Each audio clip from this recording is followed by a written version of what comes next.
नमस्कार, रेशूज किचनमध्ये आपल्या सर्वांचे खूप खूप मनापासून स्वागत। आज आपण शिल्लक राहिलेल्या चपातीपासून अशी एक मस्त रेसिपी बनवणार आहोत की लहान मुलं सुद्धा अगदी आवडीने खातील।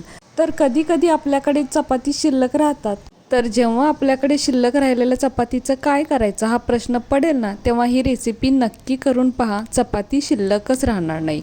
आता माझ्याकडे 2 चपाती शिल्लक आहेत, त्या आपण थोड्या बाजूला ठेवूयात व इथे एक भांडं घेऊयात। तर मी इथे मोठा बाउल घेतलेला आहे व यामध्ये आता 1 वाटी चणा डाळीचं पीठ म्हणजेच बेसन घ्यायचं व आता ज्या वाटीने बेसन घेतलेलं आहे त्याच वाटीने इथे मी अर्धी वाटी पाणी घेतलेलं आहे। तर हे पाणी थोडं थोडं ओतून यामध्ये आपल्याला मिक्स करून घ्यायचं आहे, म्हणजे पाण्याचा नीट अंदाज येतो व यामध्ये गुठळ्या सुद्धा होणार नाहीत। तसेच हे बॅटर आपल्याला खूप पातळ बनवायचं नाही, म्हणूनच यामध्ये थोडं थोडं पाणी ओतूनच चांगलं मिक्स करून घ्यायचं आहे। तर इथे मी काटे चमच्याचा वापर केलेला आहे, यामुळे गुठळ्या मोडणं अगदी सोपं जातं, किंवा याऐवजी आपण चमच्याचा किंवा विस्कचा किंवा हाताने सुद्धा मिक्स करू शकतो। फक्त यामध्ये अजिबात गुठळ्या राहू द्यायच्या नाहीत, त्यासाठी चमच्याने हे चांगलं फेटून घ्यायचं। तर आता इथे आपलं बॅटर तयार झालेलं आहे आणि हे असं बॅटर बनवण्यासाठी जितकं आपण इथे पाणी घेतलं होतं, म्हणजे अर्धी वाटी पाणी घेतलं होतं, ते पूर्ण पाणी इथं मी वापरलेलं आहे। आणि बॅटर पाहू शकताय, अगदी जसं आपण ढोकळा किंवा केकसाठी जे बॅटर बनवतो ना, तसंच इथं बनवलेलं आहे। फक्त आपल्याला हे जास्त पातळ बनवायचं नाही, म्हणजे जास्त सैल बनवायचं नाही आणि यामध्ये अजिबात गुठळ्यासुद्धा नाहीत। तर असं बॅटर आपल्याला हवं आहे। आता यानंतर यामध्ये आपण बाकीचे साहित्य मिक्स करूयात। तर इथे एक मीडियम साईजचा बारीक कापलेला कांदा घालायचा, यानंतर एक मीडियम साईजचा बारीक कापलेला टोमॅटो सुद्धा घालायचा। आता बेसन आहे म्हणून थोडासा हिंग सुद्धा घालायचा, किंवा याऐवजी ओवा सुद्धा वापरला तरीही चालेल। तसेच 1 चमचा जिरे व 1 छोटा चमचा धना पावडर, तसेच 1 छोटा चमचा लाल तिखट सुद्धा घालायचं। तसेच चवीपुरते म्हणजे अर्धा चमचा मीठ सुद्धा घालायचं। यानंतर बारीक चिरलेली कोथिंबीर सुद्धा घालायची। आता हे सर्व साहित्य आपल्याला चांगलं मिक्स करून घ्यायचं आहे। तसेच आवडत असल्यास यामध्ये अर्धा चमचा गरम मसाला वापरला तरीही चालेल, अजूनच टेस्टी होईल। तसेच आपण यामध्ये लाल तिखट वापरलेला आहे, याऐवजी आपण हिरव्या मिरच्यांचा वापर केला तरीही चालेल व लाल तिखटाचे प्रमाण आपल्या अंदाजानुसार आपण कमी जास्त केले तरीही चालेल। तसेच सर्व साहित्य घातल्यानंतर हे सुरुवातीला आपल्याला थोडंसं घट्ट वाटेल, पण यामध्ये अजिबात पाण्याचा वापर करायचा नाही। फक्त हे साहित्य आपल्याला यामध्येच व्यवस्थित मिक्स करून घ्यायचं आहे। तर आता सर्व साहित्य इथे व्यवस्थित अगदी मिक्स झालेलं आहे। आता यानंतर गॅसवर एक तवा ठेवायचा। तर मी इथे नॉनस्टिकचा पॅन वापरलेला आहे, आपण नेहमीचा चपाती भाकरीचा जो तवा आहे तो वापरला तरीही चालेल। तर आता यावरती थोडंसं तेल सोडायचं, तर अगदी कमी तेल वापरायचं आहे आपल्याला, किंवा याऐवजी आपल्याला इथे तूप किंवा बटर वापरलं तरीही चालेल। तर हे तेल आता सगळीकडे पसरवून घ्यायचं व त्यानंतर जी शिल्लक राहिलेली चपाती आहे आपल्याकडे ती या तव्यामध्ये टाकायची व आपल्याला ही थोडीशी गरम करून घ्यायची आहे। तर खूप भाजायची गरज नाही, कारण चपाती ऑलरेडी भाजलेलीच असते, फक्त आपल्याला थोडीशी ती गरम करून घ्यायची आहे। आता या साईडने सुद्धा आपण थोडंसं तेल लावूया। तर तेल आपल्याला इथे अगदी कमी लावायचं आहे, ऑलरेडी चपातीला तेल हे असतंच। आता चपाती एका साईडने चांगली गरम झाल्यानंतर ती पलटून घ्यायची व या साईडला जे आपण मिश्रण बनवून ठेवलेलं आहे ते मिश्रण आता आपल्याला इथे ओतून घ्यायचं आहे।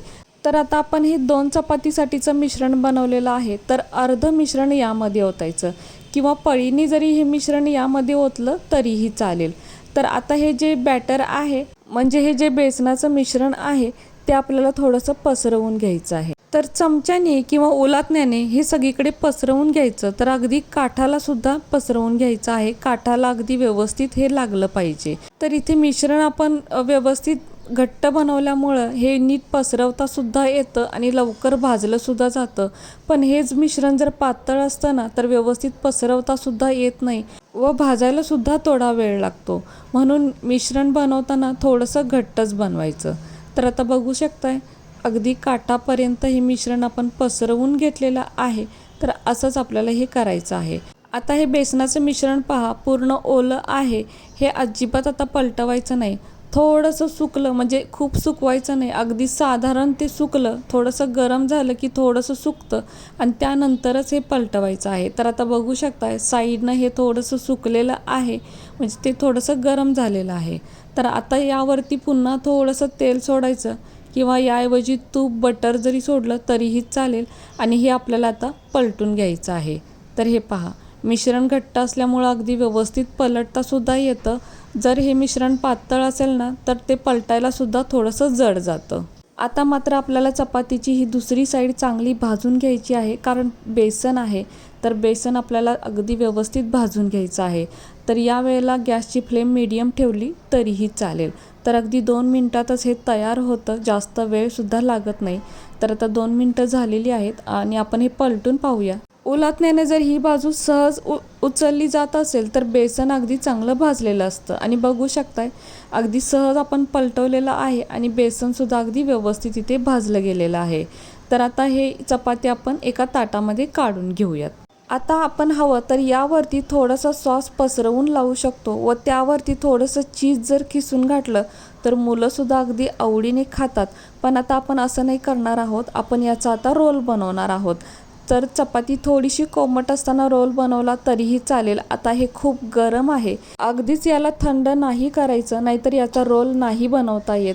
अगदी थोडंसं गरम असतानाच याचा रोल बनवून घ्यायचा. तर आता आपण याचा रोल बनवून घेऊयात.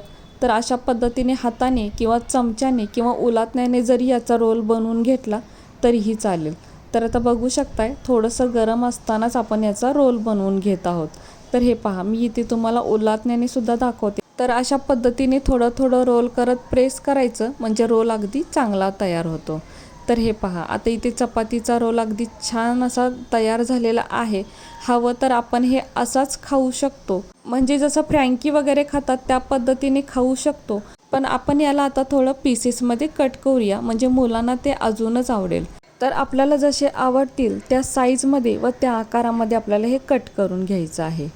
तर इथे बघू शकताय अगदी मीडियम साईजमध्ये मी हे कट करून घेत आहे व इथे पूर्ण चपाती कट करून झालेले आहेत, म्हणजे चपातीचे आपण असे पीसेसमध्ये कट केलेले आहे.